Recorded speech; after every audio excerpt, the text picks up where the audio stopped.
And for a little more on this, I spoke earlier to media lawyer Ian Robertson, managing partner at Holding and Redlich in Sydney. Ian Robertson, thank you for joining me. A pleasure, Tiki. Now, of course, gaining 50% of Foxtel and 100% of Fox Sports would be of great personal satisfaction to Kim Williams. Yes, I guess so. Kim Williams, I think it's acknowledged, generally did a terrific job with Foxtel. He turned it from loss to profit. He obviously knows the business really well. And now he runs news in Australia. You couldn't think of anyone better to convince Rupert Murdoch that this is in the interests of News Corp. Kim Williams said today that having half of Foxtel and all of Fox Sports would derive much better value financially and operationally. That presumably means cash flow. Yes, I assume so. And also I think there's an element of the future in all this. I mean, Foxtel has been setting itself up to be fairly future-proof in an online world. Its set-top boxes are internet-enabled. It's moved heavily into video on demand and will go further. It's got premium content through Fox Sports, which it will now own 100% of if the deal goes ahead. And the 50-50 arrangement with Telstra is, of course, where it all started. Do you think that both FIRB and the ACCC will approve this deal? I would have thought the FIRB is pretty straightforward, and it seems hard to see how it could run into resistance there. The ACCC has shown itself to be very interested in content issues as much as anything else. And it showed that with the Austar deal, where in order to get approval, Foxtel had to give undertakings, particularly about using its market power to lock up new media rights. I imagine some of those issues will come back to the fore, together with the enormous quantity of premium sports content that will now be 100% controlled by News and also in partnership with Telstra. There don't seem to be many serious rivals. Telstra has its problems thanks to Kim Williams when he was at Foxtel driving the acquisition of Austar. Do you think he was thinking about News Corp back then and a deal for them, or is that just one chess move too far ahead? I don't know what Kim Williams is like as a chess player, but I would imagine he's pretty good. And who would really know?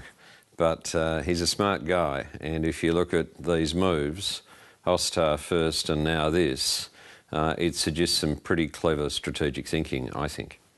Now, Mr Murdoch's ambition to take over B-Sky B in London was thwarted, and he's now part of the Whelan inquiry. Do you think the whole idea and issue of a fit and proper person will come up here with the Foxtel takeover? The fit and proper person test under Australian broadcasting law is a bit of an unknown quantity.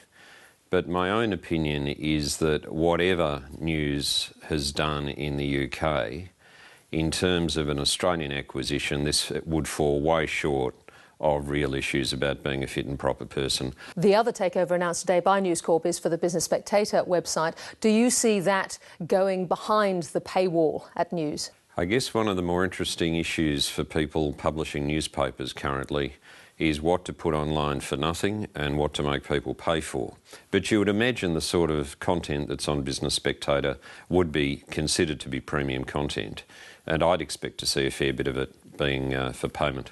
Finally, how do you see Gina Rinehart's battle for editorial influence on Fairfax papers playing out?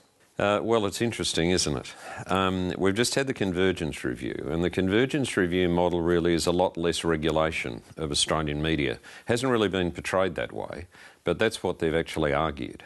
At the same time, you've got politicians currently saying that there really ought to be some way to legislate for quality and independence. I don't think that's realistic.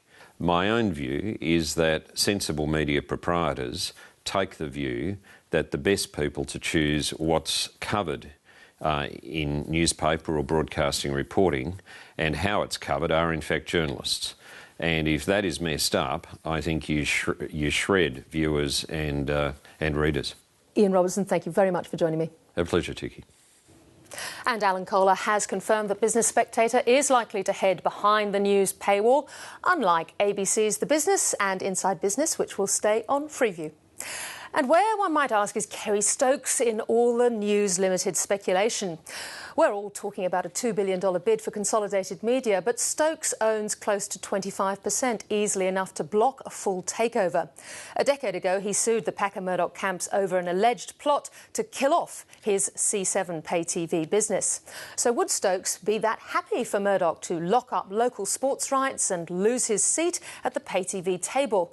Or has a deal already been done between not two but three media moguls? Very unclear.